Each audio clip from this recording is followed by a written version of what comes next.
একদা এক গ্রামে এক মেঠো ইঁদুর বাস করত, আর শহরে থাকতো এক শহুরে ইঁদুর। দুজনের মধ্যে বেশ বন্ধুত্ব ছিল। তারা মাঝে মধ্যেই একে অপরকে নিমন্ত্রণ করে খাওয়াতো।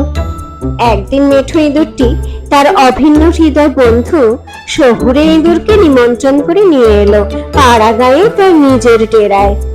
শহুরে ইঁদুর খেতে বসে দেখে বন্ধুটি তাকে খেতে দিচ্ছে শুধু জব, গম আর ওই রকম সব দানা।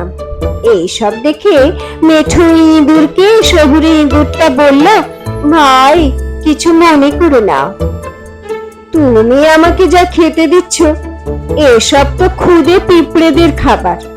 তুমি আমার সঙ্গে আমার ডেরা এসো, দেখবে কি সব ভালো ভালো জিনিস তোমায় খাওয়াই।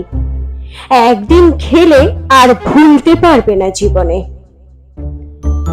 শহুরে বন্ধুর আমন্ত্রণে রাজি হয়ে তারই সঙ্গে গ্রামের ইঁদুরটি ভালো ভালো খাবারের লোভে শহরের ইঁদুরের বাড়িতে হাজির হলো। শহুরে ইঁদুর এবার তার মেঠো ইঁদুর বন্ধুর সামনে হাজির করলো মটরশুঁটি, শিমের দানা, রুটি, খেজুর, পনির, মধু আরো আরো কত কি। দুজনে সেসব খাবার সবে খেতে শুরু করবে, এমন সময় হঠাৎ বাইরে থেকে ঘরের দরজা খোলার শব্দ এলো কানে।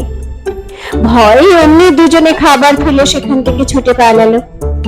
কিছুক্ষণ পর বেরিয়ে এসে আবার তারা যখন ভাড়ার ঘরে এসে সবে শুকনো আলুতে কামড় বসাতে যাচ্ছে, হঠাৎ আবার কে যেন এলো ভাড়ার ঘরে কি একটা দরকারে। আবার আগের মতোই তাদের খাবার ফেলে পালাতে হলো।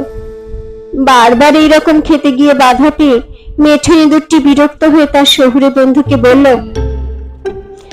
আমি চললাম ভাই, এমন ভয়ে ভয়ে প্রাণ হাতে করে তোমার এসব ভালো ভালো খাবার খেতে আমার ইচ্ছে নেই।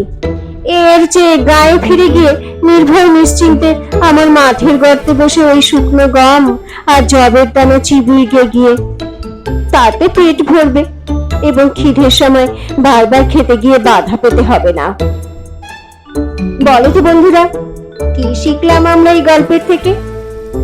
উদ্বেগ ভরা বিপদ সংকুল বিলাসের জীবন কখনোই আমাদের কাম্য নয়।